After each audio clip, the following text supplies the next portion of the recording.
কে কে ব্লকবাস্টারে গেলে মুভি দেখেন বা না দেখেন 190 টাকা দিয়ে অল্প একটু মশলা পপকর্ন কিনে খাবেনই খাবেন। আমার কিন্তু বেশ ভালো লাগে মশলা পপকর্নের টেস্ট। আপনারা কে কে খেয়েছেন? আসসালামু আলাইকুম, আমি আখি বলছিলাম। আখি রান্নাবাটি থেকে সবাইকে স্বাগতম।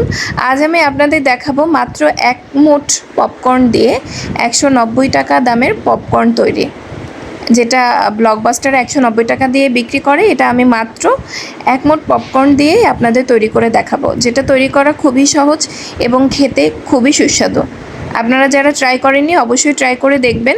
এই পপকর্নটা অবশ্যই ট্রাই করার মতো একটা পপকর্ন। যাই হোক, প্রথমে আমি কড়াইতে একটা তেল নিয়ে নিয়েছি, সামান্য পরিমাণে তেল নিয়েছি। আপনারা এখানে চাইলে বাটারটা ব্যবহার করতে পারেন।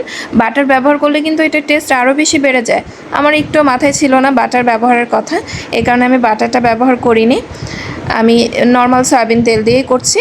আপনাদের হাতের কাছে যদি বাটার থাকে আপনারা কিন্তু বাটার দিয়ে এই পপকর্নটা ট্রাই করবেন। পরবর্তীতে আমি আরও বিভিন্ন ধরনের পপকর্ন আপনাদের বাটার দিয়ে ট্রাই করে দেখাবো।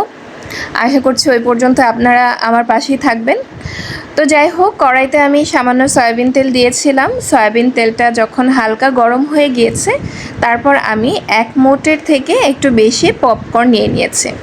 আমার কড়াইটা বড় ছিল, আপনাদের কড়াইটা যদি ছোট হয় আপনারা কিন্তু অল্প পরিমাণে পপকর্ন নেবেন। একসাথে অনেকগুলো পপকর্ন নিয়ে নেবেন না, তাহলে পপকর্নটা ভালোভাবে ফুটবে না।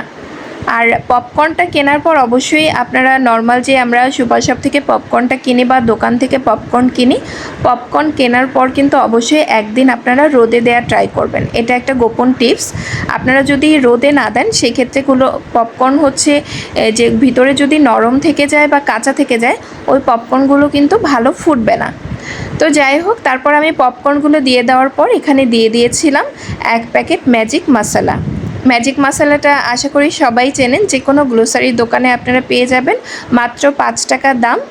এটা আপনারা সম্পূর্ণ ম্যাজিক মশলাটাই আমি এখানে দিয়ে দিয়েছি। পরবর্তীতে যখন আমার পপকর্নগুলো ভাজা কমপ্লিট হবে, তারপর কিন্তু আমি আবার ম্যাজিক মশলাটা অ্যাড করব ভাজার পরে। তো এভাবে আমি নাড়াচাড়া করতে থাকবো 2 মিনিটের মতো। একদম এই পর্যায়ে আমার চুলার আঁচ থাকবে মিডিয়াম টু লো। আপনারা কিন্তু চুলাটা হাই করে দিবেন না। চুলার আঁচ যদি হাই হয়ে যায় তাহলে কিন্তু মশলাটা পুড়ে যাবে। পুড়ে গেলে কিন্তু তখন কালো কালো হয়ে যাবে, খেতেও মজা হবে না এবং পপকর্নগুলো ভালোভাবে ফুলবে না। তো এই পর্যায়ে হচ্ছে আমি চুলার আঁচটা মিডিয়াম টু লো রেখে 2 মিনিটের মধ্যে নেড়ে দিচ্ছি। আমি ভিডিওটা একদমই কাট করিনি, আপনাদের সম্পূর্ণটাই দেখাচ্ছি যাতে আপনাদের দেখতে সুবিধা হয়। তারপর হচ্ছে এভাবে 2 মিনিট ভাজার পর আমি হচ্ছে একটা ঢাকনা দিয়ে সম্পূর্ণটা ঢেকে দিব।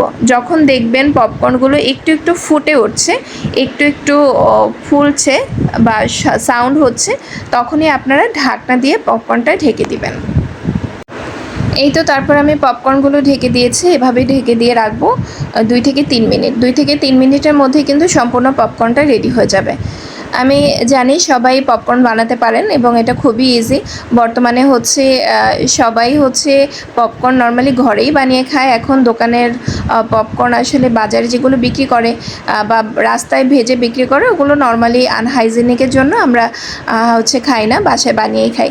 যাই হোক, আমার পপকর্ন সম্পূর্ণ রেডি হয়ে গেছে। দেখেছেন অল্প কয়েকটা পপকর্নের থেকে পুরো এক পাতিল আমার পপকর্ন হয়েছে।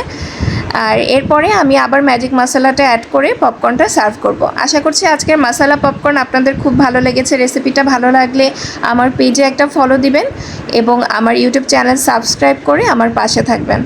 আজ তাহলে এ পর্যন্তই, আবার আরেকটা ভিডিও নিয়ে চলে আসব। সবাই ভালো থাকবেন। আল্লাহ হাফেজ।